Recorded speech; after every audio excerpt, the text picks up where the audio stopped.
pure, unadulterated thrill I felt when playing Dead Space for the first time is something that I've yet to perfectly recreate. No doubt purchasing the remake was just an attempt to capture some of that energy a second time, but all playing it has done is help cement a belief I've held for quite some time now. Dead Space is the quintessential example of the horror genre.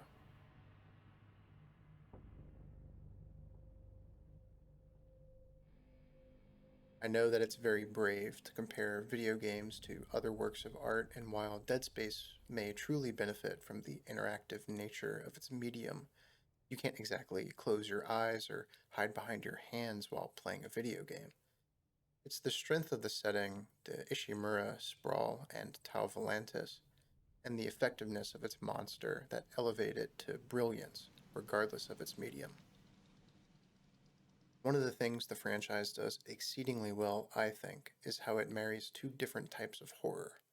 The necromorphs are right out of a blood-soaked slasher monster movie, but the deeper underlying plot of the series is straight out of Lovecraft's cosmic horror. I think the former speaks for itself with how striking, visceral, and varied the many different forms the necromorphs take. They are excellent set pieces for establishing tension and revulsion, but as I'll show you in this clip, Dead Space doesn't even need its undead antagonists to make your skin crawl.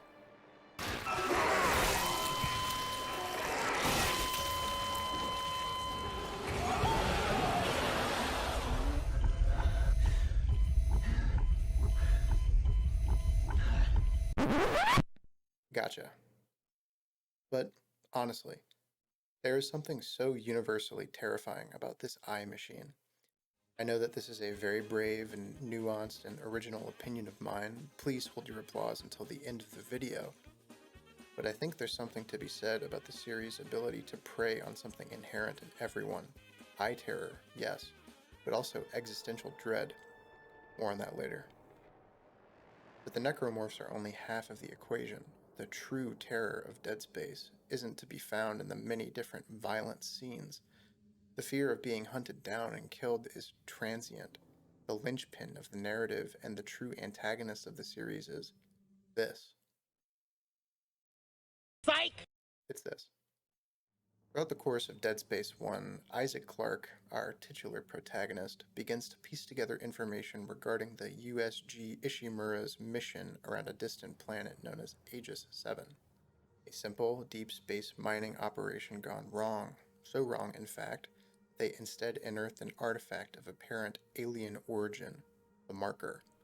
It's not until the end of the game where the player pieces together the Marker's true capabilities.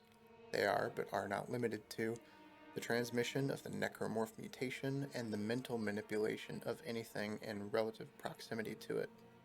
This manipulation manifests in humans as acute mental illness, visual and auditory hallucinations, paranoia, hyperaggression, and violent outbursts.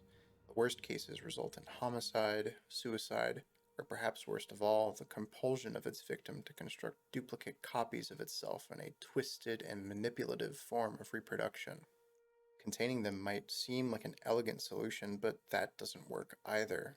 Those exposed to the marker signal seem to be permanently altered by it. We can see this in Isaac through the numerous hallucinations of his dead girlfriend across the course of the franchise. He's hopelessly bound to it. The effects of the Aegis 7 marker persist even after Isaac brings down the entire Ishimura on top of it. This is what makes the marker terrifying. It robs you of your ability to cast your judgment. You can't trust it, but you also can't trust yourself. There's no winning so long as the marker is involved. It's deceptive in this regard. Insidious, even. More on that later. But it's this insidiousness which has forced me to reckon with a tangible existential dread that not even Lovecraft can evoke.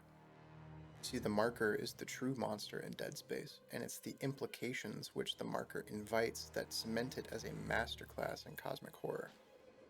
It achieves such with a beautiful simplicity through the use of established horror dogma that so many entries in the genre will, for some reason, intentionally disregard. It's so simple and it works every time.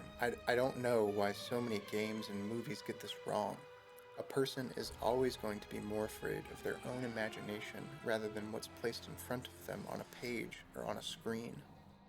Now, I know that some of you are going to run into the comments and say, but actually Dead Space shows us the marker, the different types of necromorphs, and even shows us a big necromorph moon when all the bodies converge in Dead Space 3. How can you say it doesn't show us the monster? Well, this is the part of the series that I think a lot of people get wrong. Across the franchise, we hear this word, convergence. That's convergence with a capital C for those of you who are wondering. And it's not until Dead Space 3 where we actually see what the end result of convergence is. That being a giant pile of corpses being flung into the sky while the planet itself is almost entirely destroyed. This is the end state of the necromorph mutation and the creation of a Lovecraftian monster known as a Brother Moon. In the final game's DLC, we learn that there are multiple of these entities already, the enigmatic masters of the marker and their psychic network, the source of the necromorphs, right? But that can't be the case, because there's a part of convergence that I've purposely left out. What are the corpses piling around? What is the writhing, beating heart of the Brother Moon? It's the marker. This naturally invites a contrived chicken or egg scenario to which the series doesn't have an answer. But if we were to theorize and we concede that every Brother Moon has a marker at its center, it has to be the marker. And this is why the marker is the true monster at the core of the Dead Space franchise. The mystique around it is tangible. We never get a full sense of its origin, save that the original marker, the black marker from which all other red markers have been copied, crashed into Earth 66 million years ago. We can only theorize as to their true nature, forced to hopelessly grasp at some manner of meaning behind their ceaseless manipulation and cruelty. I know that to some of you it might seem strange that I'm ascribing so much agency to an inanimate stone pillar. That's what I meant when I called them insidious. Their inanimate facade is just that, a masquerade through which they lure their prey into a false sense of security. They almost certainly have a capacity for intelligence, perhaps a programming if we want to be less liberal, but I think that the narrative demands that the markers be, at minimum, self-aware if we're going to concede that they predate the Brother Moons. There's no other place for the Brother Moon's intelligence to stem from. It's eventually revealed throughout the course of the games that the marker on Aegis 7 isn't the only copy of the black marker, that they have their own language and can communicate with one another across vast distances through a physics-breaking, limitless supply of energy which they can channel to suit their own needs. This energy source is the bait that they lay. It's the excuse their prey use to fulfill their desire to reproduce. Each duplicate copy used to fulfill their civilization's endless need for energy. They seem to be consciously aware of this trap that they've laid as well, through their tendency to remain inert until there are too many markers to meaningfully enact a quarantine of the necromorph contagion. Through this, they actively pit humanity against itself, overtly through the literal puppeteering of dead human tissue, but subtly as well.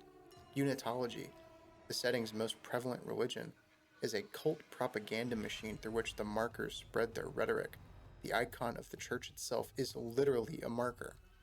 They preach oneness, convergence, there's that word again, and a desire to be made whole. It's a devious ambush predator that will undermine and destroy a galaxy's worth of intelligent life in order to reproduce. If we're to theorize further, there are some people who believe that it's the presence of the black marker on Earth which facilitated intelligent life in the first place. If this is true, then the marker is all the more uncaring and alien for it. Human life, the pinnacle of intelligence in our known universe, is reduced to cattle in this cycle that they've built for themselves. So what's the point? How did this happen? How did it end up like this? Are the markers an accident? A miscalculation of an impossibly advanced, ancient alien civilization?